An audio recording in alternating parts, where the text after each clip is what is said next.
And I'm not at home bad mouthing anybody to my children because I don't want that for them. I want them to experience life. I want them to know that there are good people in this world. And if I sit at home bad mouthing in front of them, that's not going to help them at school at all. So, I mean, you guys know my position as of last week, obviously. And I think that you guys had already decided before that meeting took place what you were going to do. Over the last couple of days in thinking about what I was going to talk to you about today, I decided to check out the CDC website and just look at some statistics myself. I don't think I've ever done that, so I did. That's when it concerns children. Out of the 4.2 million plus positive tests that have come about over the course of the last 18 months, unfortunately, and as a mother, I can't even imagine having to deal with the death of a child when it comes to any kind of illness. 423 children have passed away due to COVID-19. The one thing that I noticed in the footnotes was that not all of them were confirmed. And I know that that is a tiny little blip on this, but I want you guys to notice the verbiage that the CDC uses, that it's not all confirmed. It could be presumed. Some of these children, they might have been healthy. I don't know, but the CDC is not being transparent. They are not telling us the truth. And I feel like you guys really need to pay attention to those when making your decisions. One of the things, I wrote a bunch of stuff down, but one of the things that I am hoping that it's not too late to change your minds. It is not too late to look at this and go, maybe we need to work on a different approach to this. If you've noticed that there are a lot of school districts around us that are not doing masks. And I'm not saying that that is maybe the best way to do it because we are close to Kansas City. I totally get that. But maybe look at what some of these school districts are doing instead. Cameron School District especially, I actually like theirs because they're going in with, you know what, we're going to do 2 weeks of no masks. If the levels get above 9%, then we're going to go building by building. We have so many buildings in this school. Putting a blanket mandate over them, to me, is not okay. I don't think that that is really going to work. And there's no end to this. And I really feel like we need to have some kind of end in sight. And just to end really quickly with from the mouths of babes, and forgive the crass reference, if a fart can make it through your butt cheeks, through a pair of underwear and a pair of jeans, what's stopping a virus to get through a piece of fabric? Google virus, you guys, seriously, Google it. Viruses are not going to be stopped by masks. There is other ways to fix this. And I really wish that you would have, instead of making your hasty decision, I really wish that you would have looked into other options instead of this, because this is not going to serve our district. We are being divided. And if we don't stop it now, it's going to crash and burn. Thank you.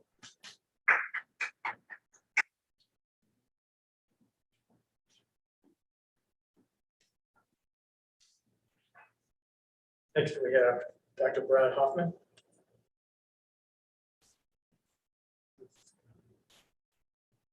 Excuse me.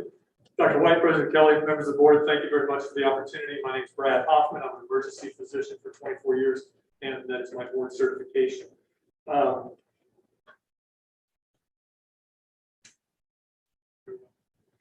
purpose of masks is to mitigate the respiratory spread of the novel coronavirus. They do this by arresting or inhibiting the virus-laden respiratory droplets by number and distance of airborne spread from the host.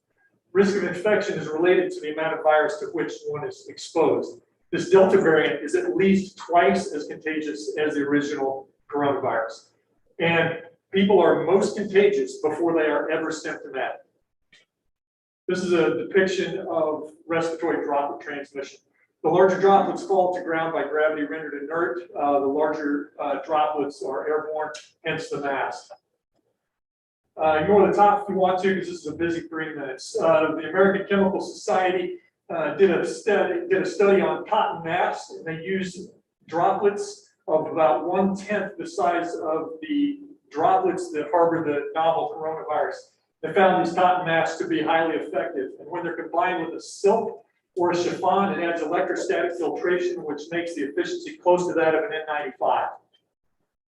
Numerous endorsements, won't bore you with all of that. The scientific evidence-based literature is extremely compelling. There are 3 levels of scientific evidence that demonstrate the benefit of community masking. In these 6 geographic areas, we find 7 published reports all observed reductions in new coronavirus diagnoses or deaths following recommendations for universal masking. In summary, masks reduce community exposures to the novel coronavirus. Cloth masks offer both source control and personal protection. Mask wearing by both infected and uninfected persons gives the uninfected person the most protection. Universal masking policies help avert the need for shutdowns and quarantines. And there are no studies documenting physiologic compromise in adults exercising or children playing. Numerous endorsements, the most notable being the American Academy of Pediatrics with a resounding endorsement of the same goal that we have, get every kid back in school in person, full time, with universal masking. So why don't we smoke in school? We don't smoke in school because it's dangerous to others. Because others have the right to a clean, non-contaminated environment as best as we can provide it. If we fail to universally mask in school, we create the same environment just with a different pathogen. We have the right to smoke, but we don't have the right to smoke in a coffee shop, or we don't have the right to smoke in a school. We have the right to drink alcohol, but we don't have the right to drink alcohol and drive motor vehicles. The reason is that these are situations where specific risks to others are identified and measures are taken collectively to mitigate those risks. Unfortunately, we have been placed in such a situation and we have the same duty to protect others. It's not all about me. Michael Sandel, Harvard University. Our ethical obligations are, first of all, to minimize the possibility of the risk of contracting the virus. This means wearing masks and social distancing. Last slide. Lori Zoloff, renowned bioethicist, University of Chicago, emphasizes the other as opposed to the self in approach to ethics. Masks are a perfect instantiation of the ethics of responsibility. The golden rule in the case of COVID-19 comes down to a very basic physical act. I wear a mask to protect you, and you do so to protect me. Thank you very much.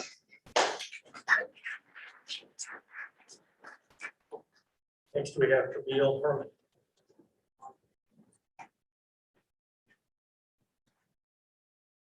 Hi, my name is Camille Herman. I'm an 8th grade student at Kearney Junior High. On the subject of masks in school, I believe wearing a mask is the most likely way to stay all in person throughout the school. Hopefully, as the year progresses and COVID-19 cases decline in our community, we will be able to make masks more optional. I think we can all agree that last year was tough and complicated. I know that hybrid learning was hard for many students. It was hard for me, it was hard to focus, it's hard living with the feeling of being isolated, and it was hard having minimal social interaction. It was also hard on my parents who can't work from home when my sister was quarantined and trying to learn from home on her own. The masks weren't necessarily the best, but as we went back full time in those last 2 months, even with masks, it was better than hybrid learning. I believe that staying home, not talking to people, and the feeling of isolation from the outside world is what made students' mental health decline. I did not see masks as being part of that. Masks allow us to interact with people in a way that can and will prevent quarantining, which allows us to interact with people. For those of you who believe that putting on a mask is taking away you and your child's freedoms, well then so is the dress code at school. If I want to wear something that shows off my shoulder, shouldn't I be able to? Or if I want to say things that are considered choice words or bad words directed at my teachers or classmates, shouldn't I be allowed freedom of speech? What I'm trying to get across is there's plenty of times we are not allowed to exercise our personal choices in public because it is better for the people around us. I do not love masks. They are hot and not always comfortable. But I also feel that in order to get to the decision of not wearing a mask, we're going to have to start out wearing them first.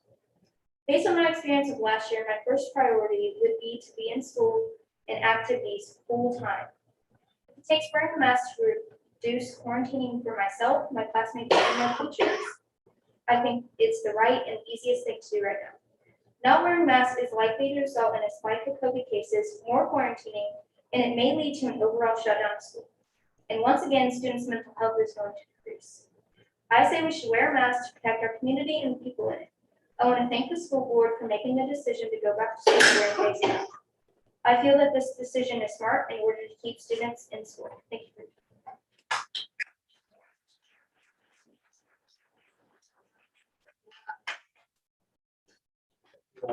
Appreciate your thoughts. Next, we have the consent agenda.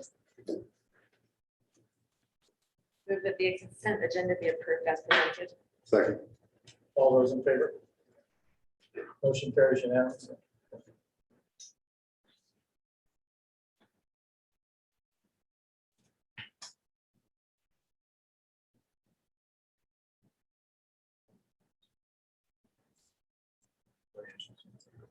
Next, we have financials.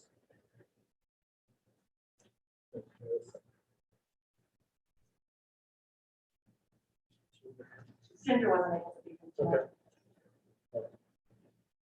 We can all read the update on the financials. Anybody have any discussion, questions about that?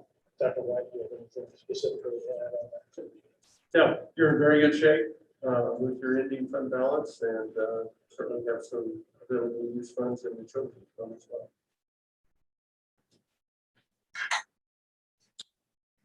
Next, we have approval of the tuition rate.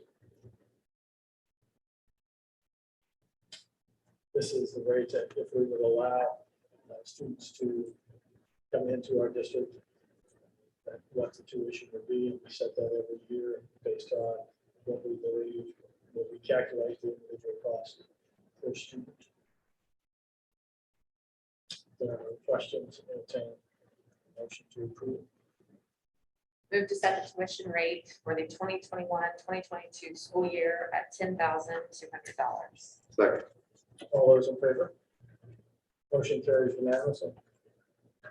Next, we have board policies. There were a number of policies that had revisions based upon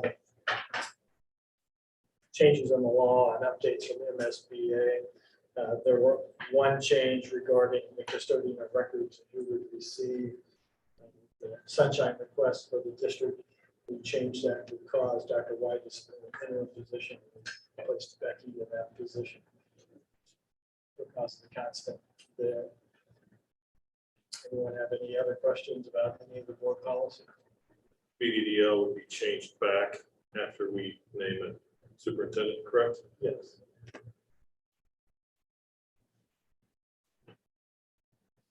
Entertain a motion. Move to approve board policies on the first reading as presented. Second. All those in favor? Motion carries unanimously. Next is tax rate.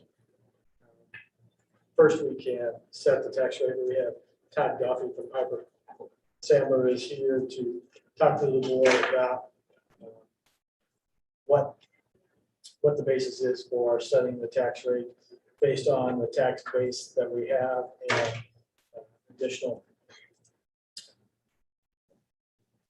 following the Hancock and based upon what our appraised values are for both real and personal property. I don't know whether you want to probably have Todd talk to us first, and then we can set the hearing for next month. Thank you, Todd, for coming tonight. Thank you. Good evening, board. Hello, Dr. White. Hello, long time since we've seen each other. Welcome. It is that time of the year as the district prepares to set the levies. And so we work with Ginger kind of behind the scenes to help specifically more with the debt service levy. And that is in the debt service fund. So the dollars, the tax dollars that are collected go into a separate fund. And that can only be used to pay the principal and interest on general obligation bonds. So it's a completely separate calculation from the operating levy. And what we do is work on those calculations, provide the inputs. And historically, at least for about the last 5 years, the debt levy has been right around the $1.19 level.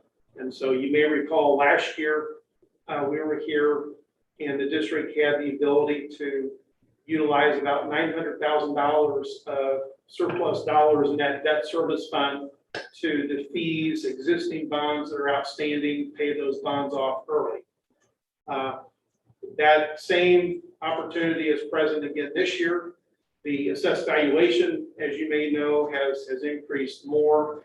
And so the dollars that are available in the debt service fund have grown this year to where you have the ability to take $2 million out of that debt service fund and repay portions of two different bond issues. One is from 2009, which has a final maturity in 2025.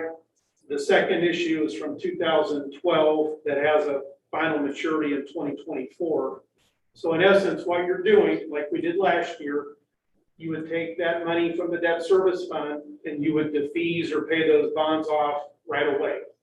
And by doing that, you're avoiding the interest costs that you would pay on those bonds between now and 2024 and 2025. So it's about $200,000 of interest that you would save by taking money out of the debt service fund and paying those bonds off.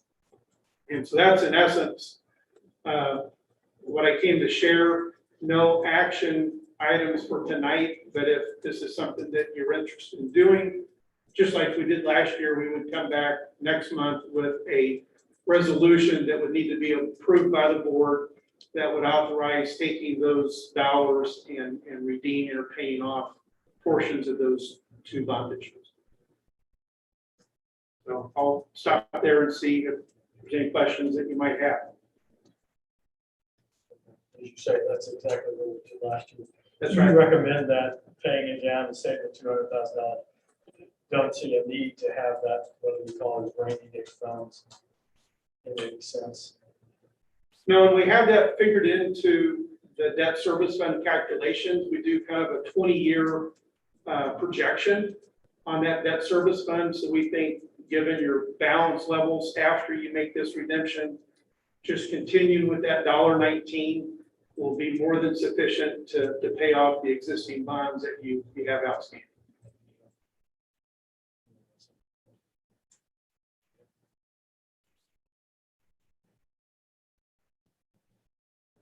Good to see you all. Thank Thank you, Todd. Appreciate you coming up. Okay. Motion. Yes, entertain a motion. Move to conduct a tax rate hearing in conjunction with the regular board meeting on September 15th, 2021. All those in favor? Motion carries unanimously. Quick board meeting, guys. Board meeting comments? I was able to, Susan and I think some of the rest of us dropped by, Mr. Kelly was there for a while to attend the back to school event for the teachers Monday morning. And it was a beautiful morning, but thanks to Ray, I know he was the planner of the event, but all the other staff who helped pull that together, because I thought it was very uplifting, very positive. The teachers seemed to be very excited to be back and get out to the classrooms, and it was really great to see that happening. So thanks for everyone for all your work. Appreciate it very much. I just want to thank everybody for coming out tonight, Brad, everybody, Pam's, Elise, and Camille, especially you. That's big for you to step out there. It's great to come up and speak tonight. You did well. Thank you. As Dan says, we do always appreciate our constituents being here, seeing the board, watching what we do, and hearing what we do. These are tough times. They're tough times for everybody. And we are at times of different opinions. Know that every school board member here is looking to do what's best for 3,600 kids. Sometimes we have minor differences, but at the same time, we are nearly unanimously tied together in what we're trying to do. So let you folks know that and tell that to all the board members. It's what it's really.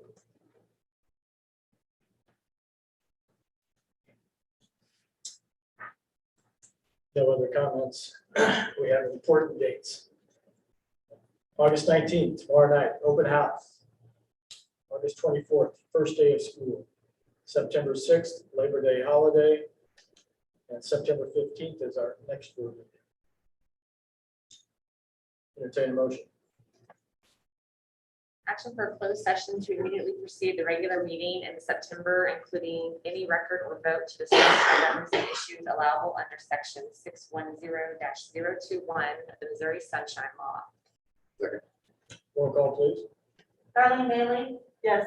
Brian Ham, Yes. Dan Holloway, Yes. John Kern, Yes. Bree Switzer, Yes. Susan Warren, Yes. Mark Kelly. Yes. Meeting adjourned. Thank you.